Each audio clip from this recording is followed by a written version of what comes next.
Depuis que les maîtres gnostiques du IIe siècle ont commencé à façonner leur vision cosmique où les étincelles divines tombées luttaient sous le joug de Dieu créateur malveillant, ils avaient puisé dans un puits philosophique qui coulait depuis plus d'un demi-millénaire. Les pages des dialogues platoniciens, écrits à Athènes au IVe siècle avant J.C., contenaient en elles le germe de presque toutes les doctrines gnostiques qui viendront plus tard. Sa théorie des formes, l'allégorie de la grotte, l'image de l'âme emprisonnée dans le corps, tout cela sera réinventé par les gnostiques, devenant l'épine dorsale de leur système religieux. Entre Platon et les gnostiques, les siècles ont passé, et ce qui était philosophie est devenu foi. Platon a dialogué avec les penseurs, les gnostiques parlaient de révélation et de mythes cosmiques.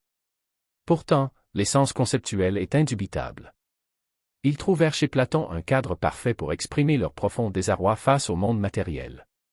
Son dualisme métaphysique est devenu un drame cosmique, son épistémologie, une théologie de l'erreur, sa cosmologie, une mythologie rédemptrice.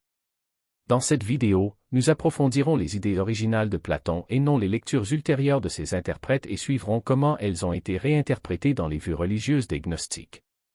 L'éveil platonicien portait déjà, en germe, la gnose des siècles avant que le concept ne prenne pleinement forme.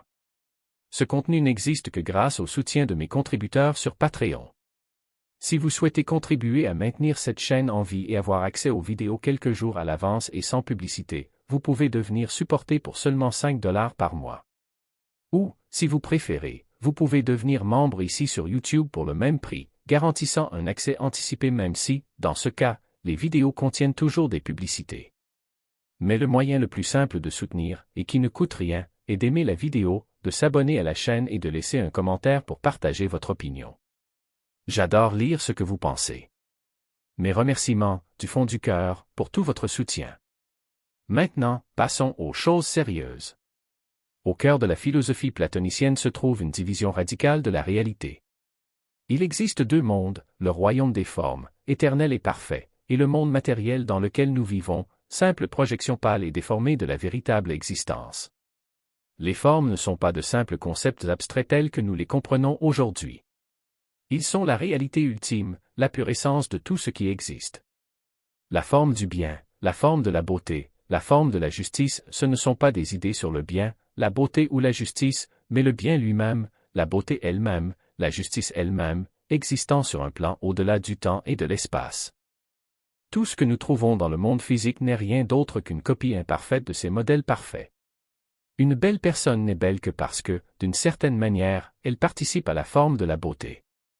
Un acte juste n'est juste que dans la mesure où il reflète la forme de la justice. Le monde matériel a une réalité dérivée, comme l'ombre de quelque chose de bien plus solide. Il existe, mais pas dans sa plénitude. L'illustration la plus célèbre de cette architecture métaphysique se trouve dans l'allégorie de la grotte, décrite dans la République. Les prisonniers enchaînés dans une grotte passent toute leur vie face à un mur, où ils ne voient que les ombres projetées par les objets portés derrière eux, éclairés par un feu. Pour eux, ces ombres sont la réalité. Ils ne savent pas qu'il s'agit de projection, ils ne connaissent pas le feu de joie, et encore moins le monde extérieur baigné de soleil. Telle est, selon Platon, la condition humaine. Nous sommes les prisonniers. Les ombres sur le mur sont les objets physiques que nous percevons avec nos sens. Le feu de joie représente notre compréhension limitée. Le monde extérieur à la grotte, inondé de lumière, est le royaume des formes, et le soleil est la forme du bien, la source de toute vérité et de toute existence. La plupart des gens vivent et meurent en regardant dans l'ombre, convaincus de voir la réalité. Seul le philosophe peut y échapper. Les gnostiques embrassèrent ce dualisme avec ferveur. Ils proposèrent également deux mondes, le plérum, un royaume de plénitude divine et de lumière spirituelle, et le cosmos matériel, un royaume de manque et d'illusion. Le plérum est l'équivalent gnostique du royaume platonicien des formes, la vraie réalité, la demeure légitime des êtres divins. Le monde matériel correspond à la grotte, lieu d'emprisonnement et de tromperie. Dans les textes gnostiques, comme l'apocryphe de Jean, le plérum abrite les éons, être parfait émanant du Dieu suprême, vivant en harmonie spirituelle. Sous lui, notre cosmos émerge d'une rupture catastrophique de l'ordre divin.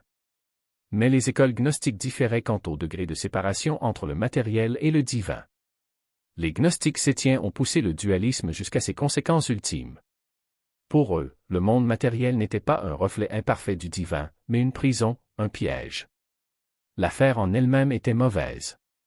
L'hypostase des archontes décrit le monde matériel comme un royaume de ténèbres et de chaos, gouverné par des puissances ignorantes qui ne connaissent même pas l'existence du vrai Dieu. Les Valentiniens, quant à eux, maintenaient une vision plus proche de la conception originale de Platon. Pour eux, le monde matériel n'était pas intrinsèquement mauvais, mais une illusion corruptible, le résultat d'un échec divin et non d'une mauvaise intention. Le cosmos est né de l'erreur de Sophia, une déviation cosmique qui a néanmoins généré un royaume où les étincelles divines restaient cachées.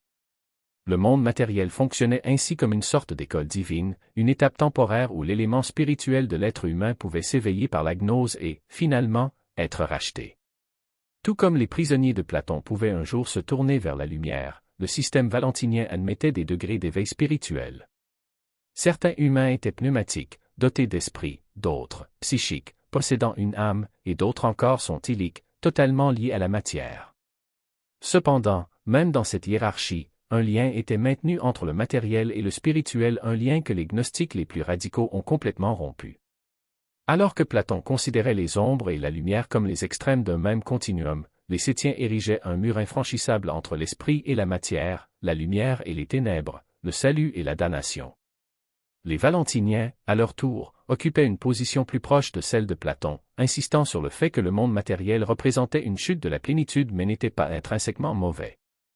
Cependant, les deux écoles gnostiques s'accordent sur un point fondamental: nous vivons dans un royaume d'ombre, et seule la connaissance de la véritable réalité au-delà peut nous libérer.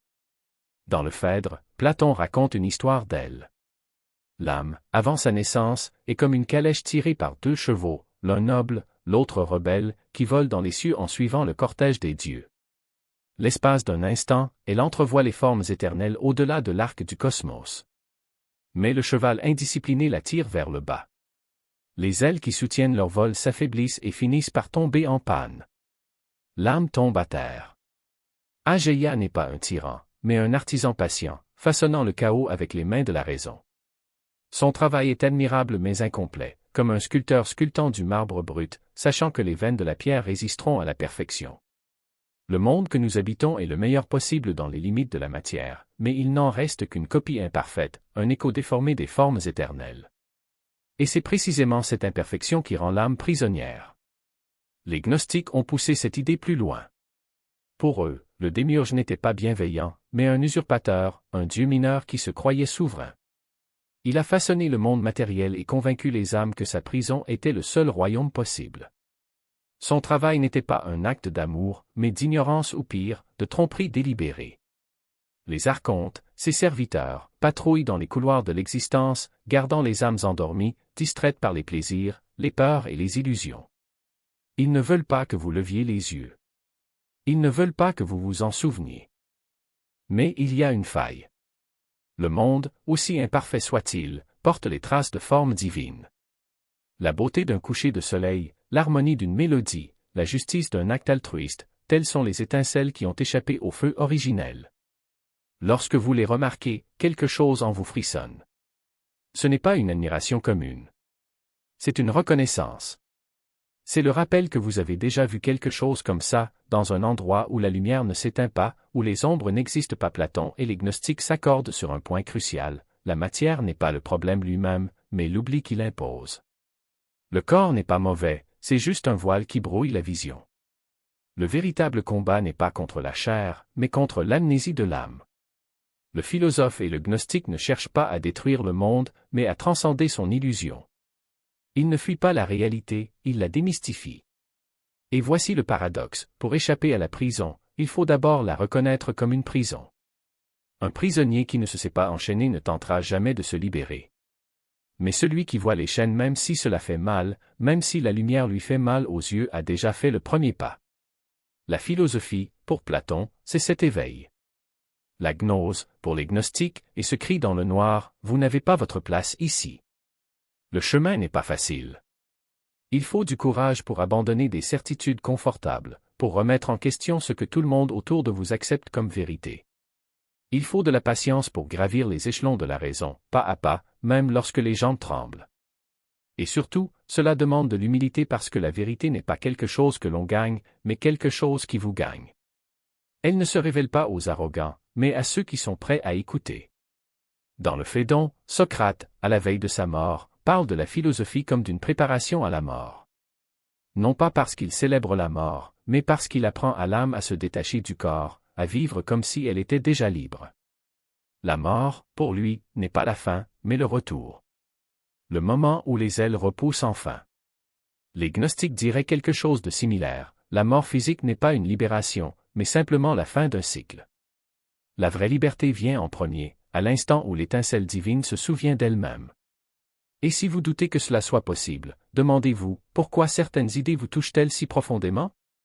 Pourquoi la justice vous indigne, la beauté vous fait pleurer, la vérité vous fait vous sentir chez vous?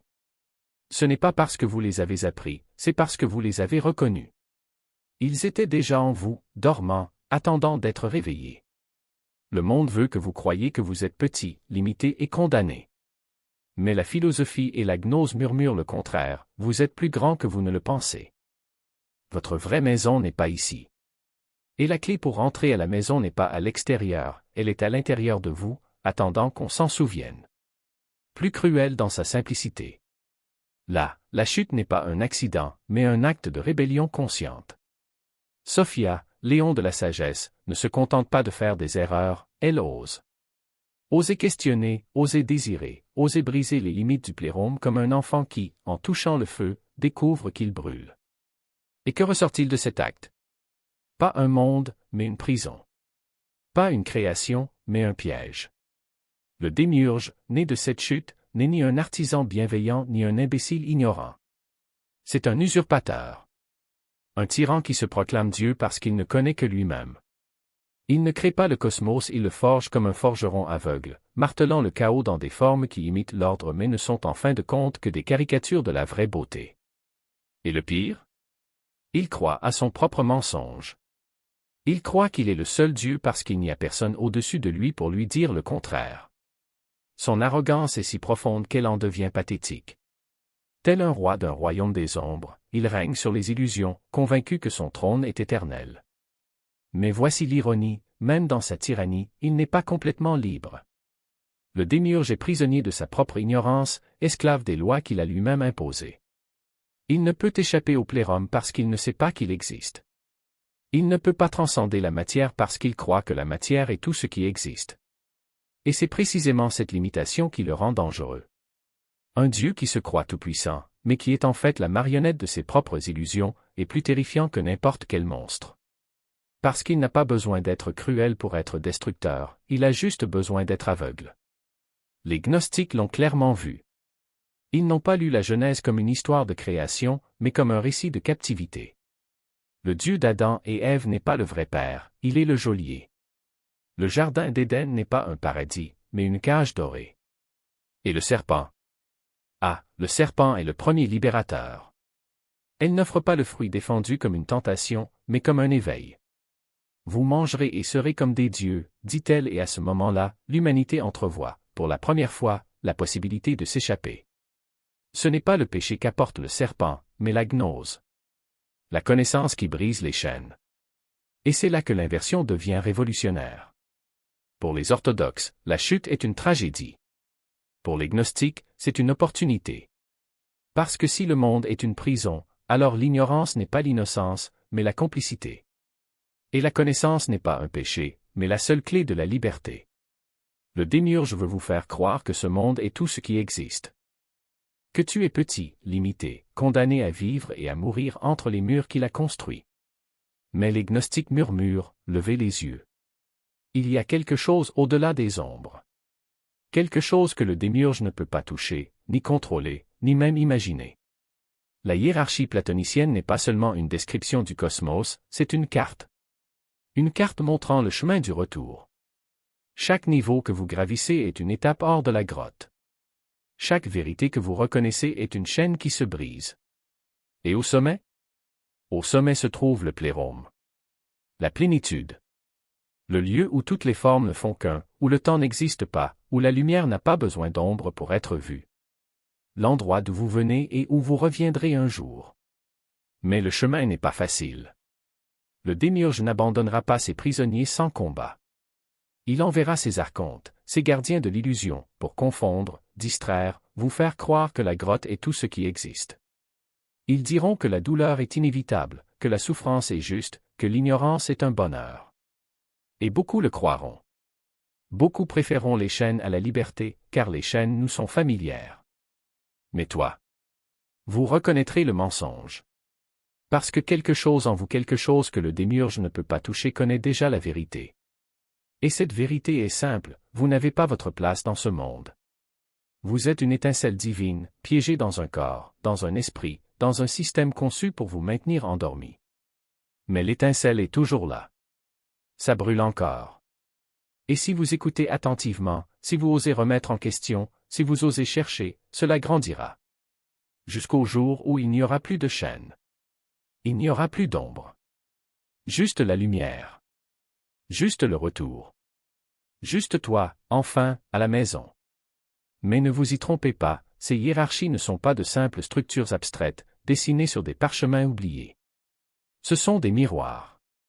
Miroirs de ce que l'on vit, de ce que l'on ressent, de ce que l'on connaît sans jamais oser le nommer. Chaque échelon de cette échelle cosmique est un écho des chaînes que vous portez, les lois qui obéissent aux lois, les pouvoirs qui s'inclinent devant des pouvoirs plus grands, les systèmes qui se nourrissent de votre obéissance aveugle. Yaldabaoth et ses archives ne régissent pas seulement le cosmos matériel, ils vous gouvernent. Chaque règle que vous acceptez sans poser de questions, chaque vérité que vous avalez sans mâcher, chaque peur qui vous paralyse est un hommage qui leur est rendu. Et pourtant, il y a une faille. Il y a toujours une faille. L'âme qui s'éveille n'a pas besoin de détruire les portes, elle a besoin de les reconnaître. Chaque sphère que vous traversez, chaque gardien que vous affrontez, chaque mot de passe que vous murmurez n'est pas un obstacle, mais une confirmation, vous êtes sur la bonne voie. Parce que la connaissance n'est pas seulement une information. C'est la clé. C'est la parole qui dissout les barreaux, le feu qui fait fondre les chaînes. Lorsque les gnostiques parlent d'ascension, ils ne décrivent pas une fuite lâche, mais un retour triomphal. Il ne s'agit pas d'un voyage hors du monde, mais d'un voyage en soi, jusqu'au point de rencontre du monde et du divin. Platon leur a donné les outils, oui. Mais les gnostiques ont fait quelque chose de plus dangereux, ils ont transformé la philosophie en prophétie. Là où Platon voyait des idées, il voyait des révélations. Là où il voyait de la dialectique, il voyait du drame. Et là où il voyait un abîme entre le sensible et l'intelligible, eux voyaient un chemin. Parce que la vérité n'est pas un concept dont il faut débattre dans les gymnases, c'est une expérience à vivre. C'est le moment où l'on réalise que le monde n'est pas une prison, mais un test. Et que la seule chose qui vous maintient enchaîné est l'illusion que les chaînes sont réelles. Alors je demande, avez-vous déjà ressenti cela? Avez-vous déjà levé les yeux vers le ciel et réalisé au fond de vous que votre place n'était pas ici? Avez-vous déjà été sûr qu'il y avait quelque chose de plus grand, quelque chose qui vous appartient, qui vous attendait de l'autre côté? Ce n'est pas fou. Ce n'est pas de la fantaisie. C'est l'étincelle qui parle. Et elle ne veut pas se taire. Le chemin est pavé. Les portes sont ouvertes. La question est, allez-vous les franchir?